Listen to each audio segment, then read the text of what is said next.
দেখুন বন্ধুরা, Kolkata new market আজকে হচ্ছে রবিবার, এখানের বন্ধর দিন, যার কারণে কিন্তু প্রচুর ভিড় কেনাকাটার। আর এখানে আছে সামনে পূজা, ধুমছে বেচা কেনাকাটা চলছে, প্রচুর ভিড়, নতুন নতুন কালেকশন উঠছে অনেক। ঠিক আছে, তো কলকাতার মধ্যে যে যেভাবে পারতেছে সবাই আজকে মার্কেটে চলে আসছে কেনাকাটা করার জন্য,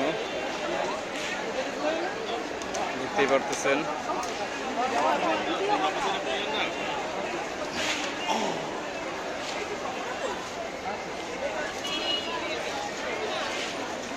কলকাতা মানেই বাঙালিদের জন্য, কলকাতাবাসীর জন্য একটা অন্যরকম কেনাকাটার আনন্দ।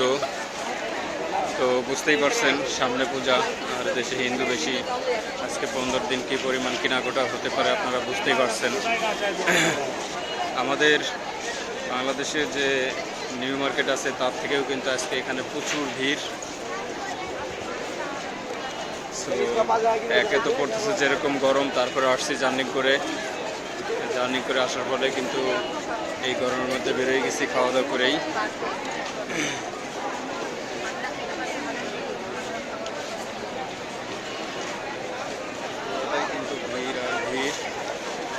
পুরাটাই কিন্তু ভিড় আর হচ্ছে ভিড়, লোকারণ্য কানায় কানায়।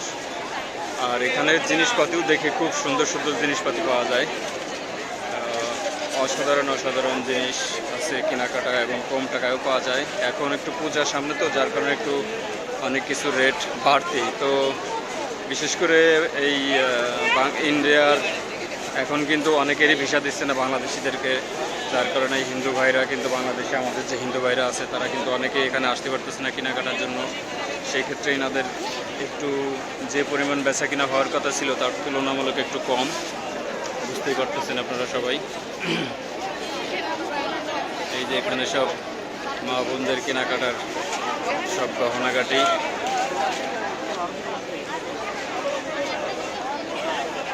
কলকাতার যে নিউ মার্কেট এটা কিন্তু অনেক বড়। এই যে কলকাতার আছে যত লিজেন্ড লিডার যারা আছে তাদের ছবি এখানে টানানো আছে। তো বুঝতেই পারতেছেন বন্ধুরা, হিন্দুদের একটা বড় উৎসব দুর্গাপূজার সামনে, এটাকে কেন্দ্র করে সবাই কেনাকাটা নিয়ে অনেক ব্যস্ত। অনেক সুন্দর সুন্দর ডিজাইনের নতুন নতুন কালেকশন মার্কেটে উঠছে, সবাই উৎসব মুখর পরিবেশে কেনাকাটা নিয়ে ব্যস্ত। তো বন্ধুরা, আপনারা যারা ইন্ডিয়াতে আসতে চান, এখন ভিসা দিচ্ছে না, বিশেষ করে শুধু রুগী ব্যতীত আদারওয়াইজ ভিসা দিচ্ছে না, সেই ক্ষেত্রে আমাদের অনেকটাই আপসেটের একটা কারণ হয়ে দাঁড়িয়েছে। তো আশা করছি যে এটা দ্রুতই ঠিক হয়ে যাবে। ভারতবাসীর জন্য, কলকাতাবাসী যারা আছে, যারা বিশেষ করে বাংলাদেশের উপর অনেকটাই ব্যবসা নির্ভর, তাদের জন্য ভালো। আমাদের দেশের বাংলাদেশি যারা এখানে আসে কেনাকাটার জন্য, অনেকে অনেক কাজে আসে, তাদের জন্য সুবিধা হবে, ভালো হবে। তো বন্ধুরা, সবাই ভালো থাকবেন। ভিডিওটি কেমন হয়েছে, কেমন লাগছে আপনাদের কাছে, এটাও কমেন্ট বক্সে কমেন্ট করে জানাবেন, এবং লাইক কমেন্ট শেয়ার করতে ভুলবেন না। আজকের মতো এখানেই দেখা হবে আর একটি নতুন ভিডিওতে। সে পর্যন্ত সবাই ভালো থাকবেন। আল্লাহ হাফেজ।